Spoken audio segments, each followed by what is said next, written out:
Seperti yang sudah kita buat seminar di Jakarta. Ada beberapa teman, beberapa pasang yang membantu dalam seminar yang dibuat di Jakarta. Dan setiap bulan dengan rutin dikerjakan dan saya melihat Roh Tuhan kerja dengan indah sekali. Sampai pada awal bulan ini ketika kembali seminar diadakan, ada teman sepasang suami istri yang selama ini dengan setia membantu, mendukung dengan luar biasa akan seminar ini.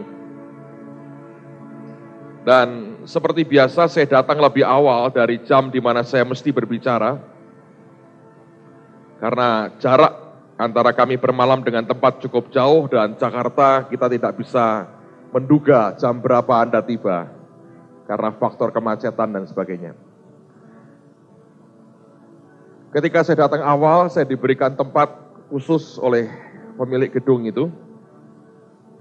Dan saya bisa menyiapkan diri di situ dan beberapa teman biasanya ngumpul bersama kami, sharing firman, kami bicara firman Tuhan. Yang menarik adalah pasangan suami istri datang biasanya hanya memberikan shalom, lalu kemudian ketika tahu saya lagi baca firman, mereka pergi dan tidak mau ganggu saya. Tapi hari itu mereka sedikit menunggu sampai saya selesai. Terus dia berkata, apakah Bapak sudah selesai? Saya bilang, ya. Boleh nggak Pak kami bicara sesuatu secara pribadi? Saya bilang, oh silakan, kamu mau ngasih masukan apa, apapun lah, silakan. Rupanya ada beberapa teman yang di dalam ruangan yang sama, dan dia tidak begitu nyaman untuk bicara kalau ada orang lain dalam ruangan itu selain saya. Jadi, ya dia ngomongnya ragu-ragu, lah teman-teman mengerti, oh tidak ingin didengar yang lain. Dan mereka cukup peka ya. Karena kalau kumpul sama orang yang peka itu enak. Kalau yang tidak peka ditungguin terus. Anda mau ngomong pribadi, mau ngusir gak enak, gak diusir, gak tahu bahwa sebetulnya kita berkata, pergi dari sini. Tapi teman-teman ini peka, mereka satu persatu pergi. Tinggal kami bertiga. Saya berkata, oke, silahkan ngomong, saya bilang. Sebab ini ada beberapa pasang lagi belum datang. Kalau mereka nggak tahu, nyelonong, nggak jadi ngomong lagi.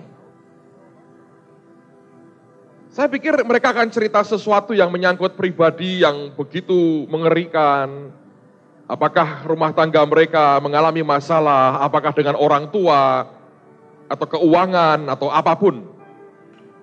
Enggak, saudara. Dan apa yang mereka ajukan itu sesuatu yang membuat saya kaget. Karena buat saya itu sesuatu yang kelihatannya mustahil. Dia berkata begini, Pak, kami ini sudah berdoa, bergumul. Jadi kami mau meminta sesuatu kepada Tuhan dan kepada Bapak. Saya bilang apa? Bagaimana kalau kami ini berjemaat di tempat Bapak? Loh, saya bilang, kamu kan orang Jakarta. Iya. Tapi bisa nggak Pak, kami ini ingin berjemaat di tempat Bapak. Loh, kamu mau pindah Semarang? Tidak. Tetap di Jakarta? Iya. Terus, tapi ke jemaatnya jemaat Bapak. Nah mereka kan satunya orang Magelang. Saya bilang gini, lah carane piye? Gitu. Anda bisa bayangin nggak? Orang Jakarta mau jadi jemaat di sini nih. Saya bilang, ya nggak mungkin toh. Apa kamu mau setiap minggu kebaktian di tempat kami? Ya tidak mungkin juga. Ya dia cerita beberapa hal, lalu kemudian dia ngomong begini. Kami ini sejak menikah Pak, setelah menikah baru setahun lebih yang lalu. Sudah nggak aktif di mana-mana. Teman-teman berkata, ayo pelayani, masuk ini, ikut itu. Lalu dia cerita begini, terus terang ini Pak, dulu saya aktif di gereja. Begitu saya masuk lebih dalam, ngeri Pak. Jadi gambarannya gini saudara, itu kayak orang suami istri gitu ya, lihat gedung yang luarnya bagus ya. Ada pintunya toh. Mereka berkata, ayo dimasukin. Jadi mereka masuk kan. Begitu sampai dalam, lari keluar. Pucat semua, berkeringat. Lalu ada orang keluar lagi, ayo masuk. Ayo masuk. Anda ngerti? Dia cerita beberapa hal. Saya sampai sekarang saya belum mengiyakan atau berkata tidak. Saya masih susah untuk bisa mencerna apa yang dia minta. Atau dalam pengertian konkretnya saya mesti ngapain dengan ini. Tapi ketika dia mulai ngomong seperti itu, Tuhan ingatkan saya. Apa yang pernah Tuhan sampaikan beberapa waktu sebelumnya. Dalam sepersekian detik dia beri saya penglihatan cepat sekali. Dan saya tahu apa yang Tuhan maksudkan. Dan Tuhan beri pengertian apa yang sebetulnya dia rasakan. Malam hari ini saya mau bagi apa yang Tuhan taruh dalam hati saya. Saya berdoa ini merupakan firman yang membuat hati kita dikembalikan kepada Tuhan. Amen, saudara. Coba buka Keluaran pasal 40. Ayat yang ke-33 sampai dengan ayat yang ke-38. Malam ini saya tidak banyak baca ayat seperti yang sudah-sudah. Kalau saya harus bacakan akan terlalu banyak, oleh karena itu saya akan sampaikan lisan saja. Anda bisa study sendiri di rumah. Lihat dulu Keluaran pasal 40, kalau Anda lihat judul perikopnya, Musa mendirikan kemah suci. Kita akan baca pada ayat yang ke-33, Keluaran pasal yang terakhir itu, pasal 40. Lihat ayat yang ke-33 sampai dengan ayat yang ke-38. Didirikannyalah tiang-tiang pelataran sekeliling kemah suci dan mezbah itu, dan digantungkannyalah tirai pintu gerbang pelataran itu. Demikianlah diselesaikan Musa pekerjaan itu. Lalu awan itu menutupi kemah pertemuan dan kemuliaan Tuhan memenuhi kemah suci, sehingga Musa tidak dapat memasuki kemah pertemuan, sebab awan itu hinggap di atas kemah itu dan kemuliaan Tuhan memenuhi kemah suci.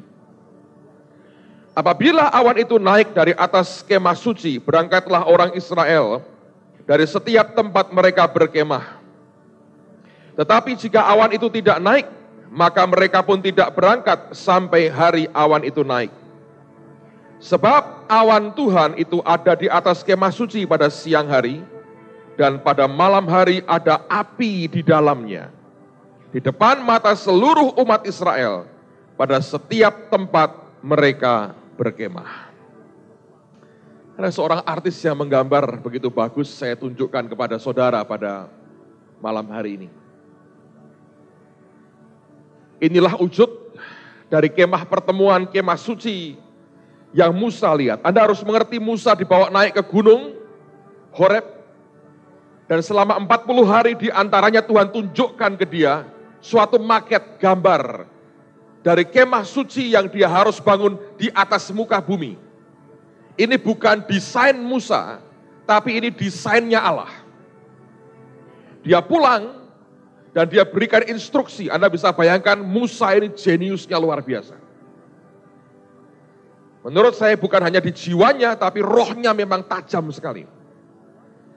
Ketika dibangun, begitu selesai apa yang terjadi, kemuliaan Allah memenuhi akan kemah itu, dan fenomena ilahi yang terjadi sangat menarik sekali. Pada pagi sampai sore hari, seluruh mata orang Israel yang berkemah di sekitar kemah pertemuan itu, melihat pemandangan yang mentakjubkan. Apa yang mereka lihat? Mereka lihat suatu tiang awan yang naik ke atas membubung begitu tinggi. Dalam gumpalan yang begitu besar, naik sampai ke atas. Orang kalau cuma lihat awan sudah biasa.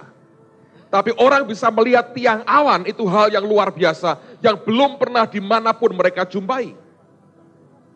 Nah, Alkitab mengatakan mereka lihat akan tiang awan. Setiap kali mereka pagi-pagi bangun pagi, untuk mengambil mana, mereka buka akan pintu kemahnya.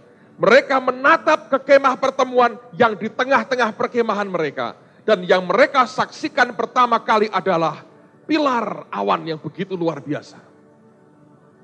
Setiap kali malam tiba, di dalam pilar awan itu muncul api di dalamnya. Sehingga orang berkata, itu seperti tiang api. Saya yakin sekitar kemah itu penuh dengan obor penerang untuk menerangi mereka. Tapi yang paling mentakjubkan, Anda bisa bayangkan, kalau ada pilar awan yang begitu besar dan di dalamnya ada apinya. Dan selama puluhan tahun mereka menyaksikan pemandangan yang begitu mentakjubkan. Saya pikir mereka bangsa yang paling diberkati. Karena bangsa mana yang bisa berjalan bersama dengan Allahnya seperti yang dialami oleh orang-orang Israel pada waktu itu. Setiap kali mereka keluar kemahnya, mereka lihat kemuliaannya, luar biasa. Dan sampai kemudian mereka sadari ketika awan itu mulai bergerak, tiangnya mulai tergulung naik, mereka mengerti Allah mau kita berjalan. Dan tanpa diperintah lagi, mereka cabut kemah mereka. Mereka gulung kemah mereka. Lalu mereka naikkan ke kendaraan yang mereka punya. Nah, kita berkata, mereka berkemas, kemudian mereka melihat awan itu bergerak. Dan waktu awan itu bergerak, mereka bergerak mengikuti kemana awan itu pergi. Sampai awan itu berhenti lagi. Mereka tahu Tuhan mau kita berhenti. Mereka bangun kemah mereka lagi. Dan pilar awan itu turun kembali. Puluhan tahun saudara, mereka menyaksikan pemandangan yang begitu mentakjubkan. Ada kemuliaan dalam tabernakelnya. Lalu mungkin ada orang berkata, kalau dari luar begitu mentakjubkan, aku ingin masuk lebih dalam. Dan ternyata waktu orang masuk lebih dalam, lebih luar biasa. Lihat kemah itu. Waktu orang masuk ke dalam, sampai di pelatarannya, pemandangannya mentakjubkan. Apa yang orang lihat? Mereka lihat pelataran itu penuh dengan orang dan korban mereka. Yang datang orang-orang yang saleh, membawakan korban mereka. Domba disembelih, lembu disembelih, dibakar lemaknya di hadapan Tuhan. Hubungan kepulan asap korban mereka terus naik 24 jam setiap hari. Tidak pernah putus, korban dinaikkan terus di hadapan Allah. Waktu orang masuk ke dalam, yang pertama orang saksikan adalah kumpulan orang yang datang untuk korban di hadapan Allah. Kesan yang paling mendalam muncul begitu orang masuk adalah, wih, ini orang-orang yang korban di depan Tuhan. Sacrifice. Dan waktu orang masuk ke dalam kemah suci, saudara, dia masuk lebih dalam lagi. Apa yang orang saksikan? Menarik sekali. Mereka bertemu dengan sekelompok imam. Tidak banyak. Dan imam-imam itu tanpa bersuara, dia mulai mengerjakan bagiannya.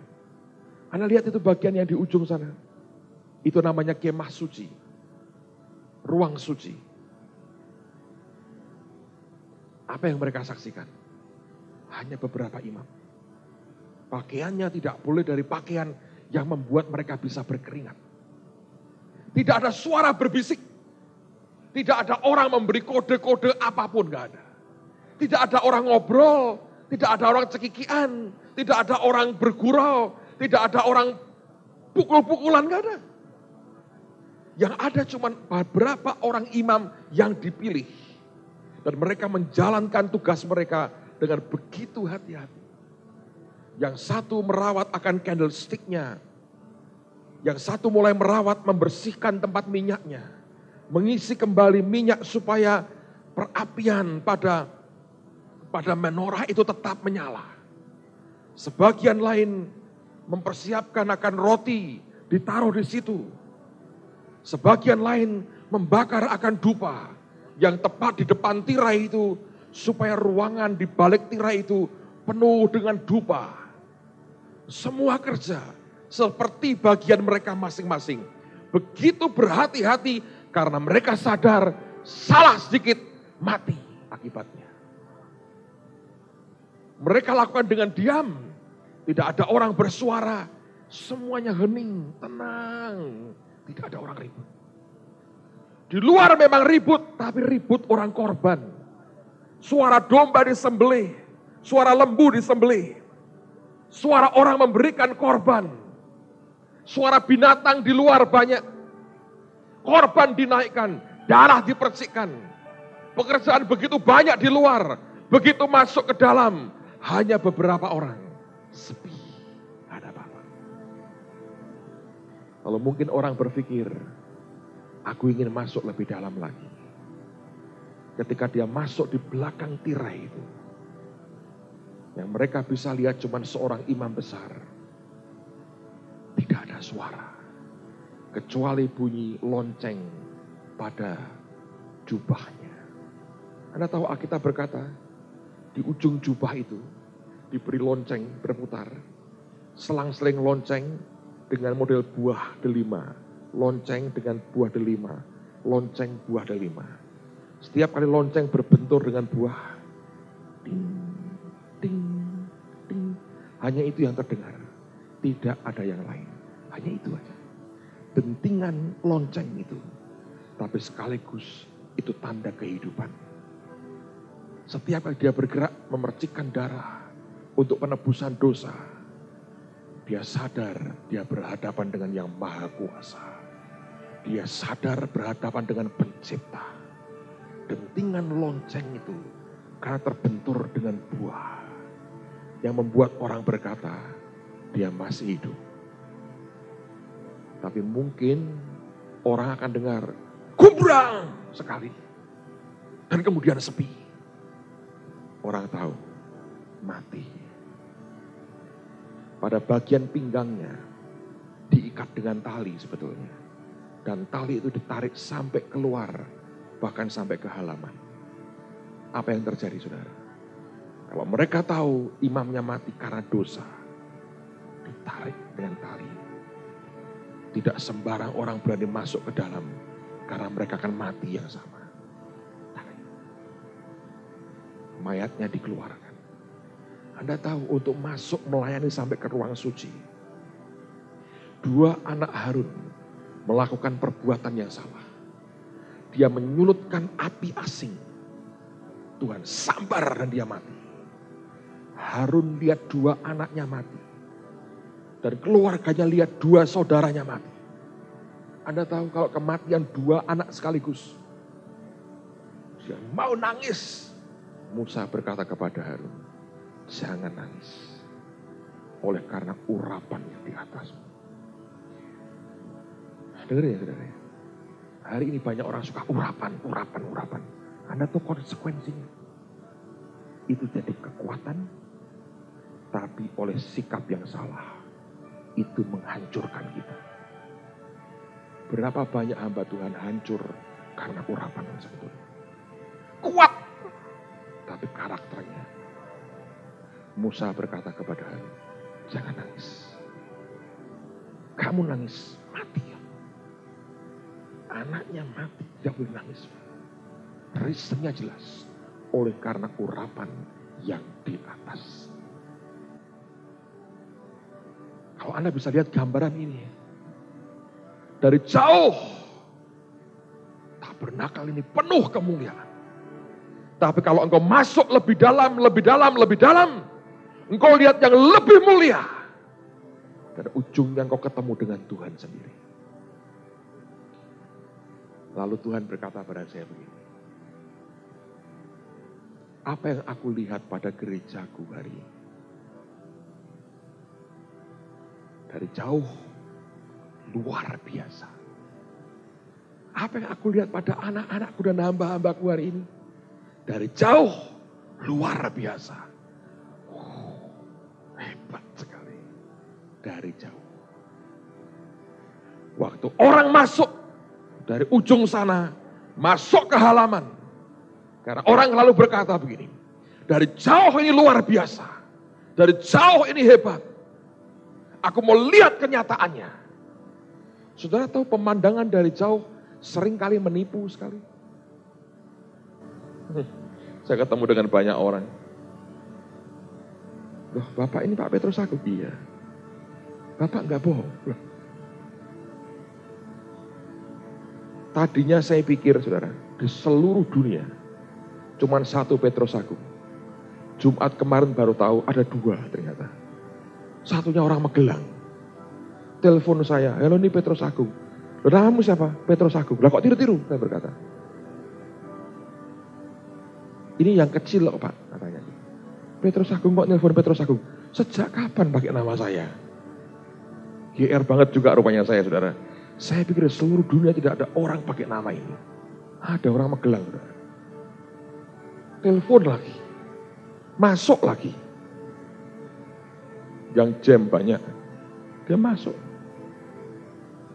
Orang berkata, kenapa Bapak nipu saya? Enggak, saya Petrus Agung. Saya pikir, kalau dengar suaranya Pak, ini mesti sudah putih rambutnya. Sudah pakai tongkat jalannya. Saya bilang, kamu.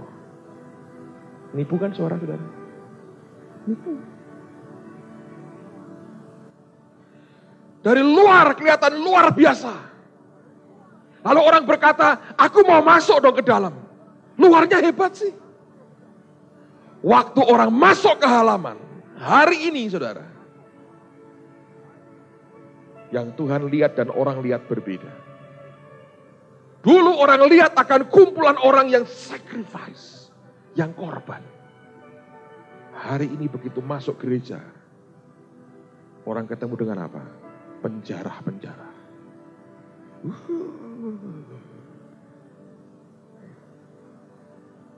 Sebagian besar orang beribadah untuk apa? Spiritnya tuh spirit traffic light. Pas lampu merah. Tahu roh traffic light? Lampu merah. Begitu lampu merah langsung. Nah, masih om. Nah, masih om.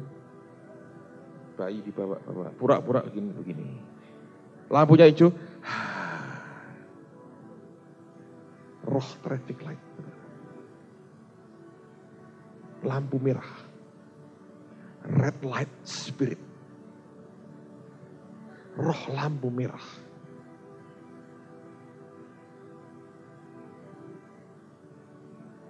Orang masuk. Kaget. Kristen. Wih. Penjara semua. Gak ada korbannya. Ada Pak. Kita sekarang menabur. Tapi itu dengan sikap hati manusia Las Vegas. Ya, judi. Aku beri, masukin koin. Anak saya Samuel aja ngerti kok. Pernah tak ajak ke Las Vegas. Semalam saya gak betah. Betul. Itu kan hotel dengan kasino jadi satu. Dia lihat oma-oma tua. Sudah hampir menghadap yang maha kuasa, saudara. Ya, tangan sudah gemeter. Duduknya di depan jackpot. Masukin koin aja, lewat terus. Tapi nariknya, gitu. Keluarnya banyak. Hari ini, banyak orang berkata, saya mau memberi nih, saya mau nabur nih. Supaya tujuannya apa? Penjara. Aku tambah kaya. Dan kemudian dimanipulasi oleh beberapa orang. Nih, gua punya ini nih. Lihat kalau nabur, dapat mercy, dapat ini, dapat siapa mau? Ayo nabur. Dibangkitkan ketamaan dalam hati.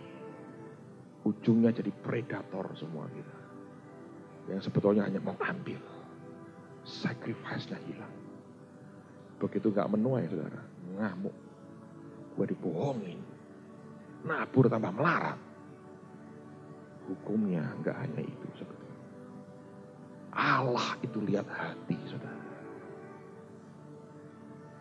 Banyak orang datang dengan sikap hati yang keliru.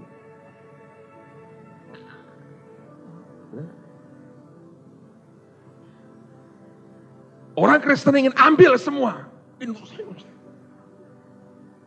Datang ke Tuhan dengan sacrifice-nya hilang. Saya ngomong terus terang jujur, saudara. cara Anda memberi persembahan, saya berkata saya bersyukur. Saudara termasuk orang langka. Tapi bukan sekedar uang juga. Caramu korban, cara anak Tuhan di sini korban, saya bilang, kalau bukan Tuhan nggak mungkin. Tapi Allah mau lebih dari sekedar uang. Sikap hatimu. Amen. Tapi yang menyedihkan, berapa banyak orang masuk dalam gereja, isinya,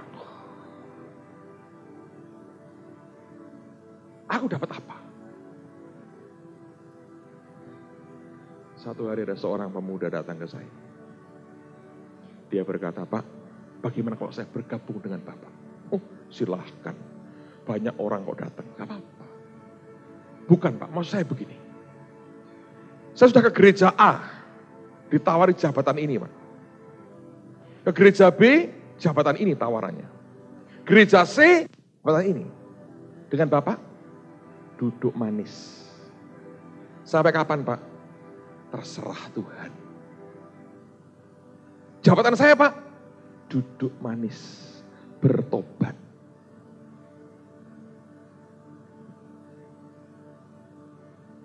Cuman kenyataan, orang itu datang untuk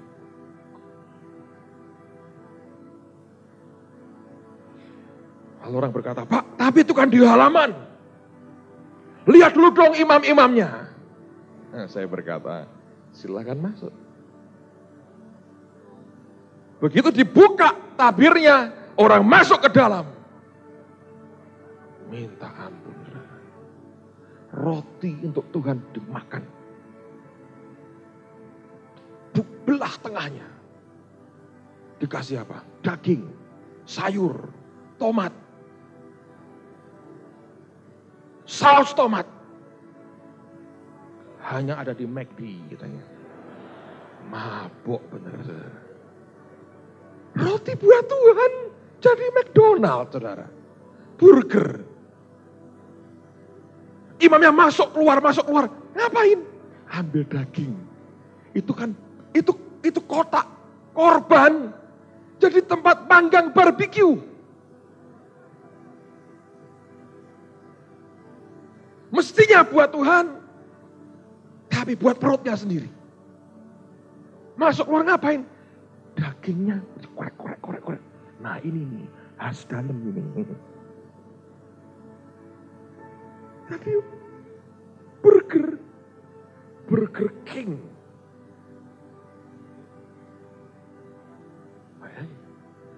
Duduk mengangkat kaki, makan. Yang satu mesti yang bersihin pelita. Enggak. Pelita buat nguber-nguber teman, dikeprok teman. Itu beruberan, jegal-jegalan, tikam-tikaman. Mestinya sepi, gak ada apa-apa. Waduh, dunia persilatan, saudara. Kaipang lawan Tolyong To lawan siapa? Koping hula segala macam keluar semua.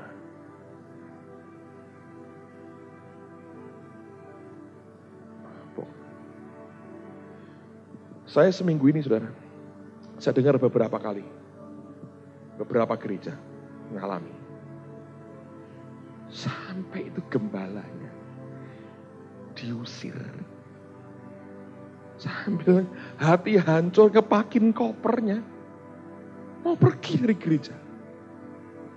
Saya ini belum pernah ada yang ngusir saya. Saya dengar gitu, saya geleng-geleng. Diusir. Gereja jemaat datang. Bingung. Dipikir ini pendeta mau jadi misionari kemana Pak? Mau liburan ke luar negeri kemana? Lebaran ini mau ke luar negeri Pak? Bukan. Saya pergi. Loh kenapa? Lah katanya saya sudah tidak diingini. Siapa yang bilang? Itu beliau-beliau itu. Satu lagi-lagi di gerilya. Kali. Jemaatnya ngasih mobil. Diteror habis. Cari muka lu. Ngasih pendeta mobil. Lalu teman-teman berkata pada saya, Bapak dulu dikasih mobil ngalami gitu? Tidak. Mobilku malah diputeri orang kok saya. Diputeri orang, yang muteri dapat mobil kok saya berkata. Bertuah itu mobil saya bilang. Nggak ada orang ribut. Saya mau beritahu saudara. Itu kenyataan. Dan itu yang terjadi di mana-mana. Sebab dari permulaan masuknya keliru. Datang dengan mau ambil. Mestinya orang datang ke Tuhan dengan sacrifice. Tapi kenyataan orang datang ke Tuhan ingin ambil. Yang salah.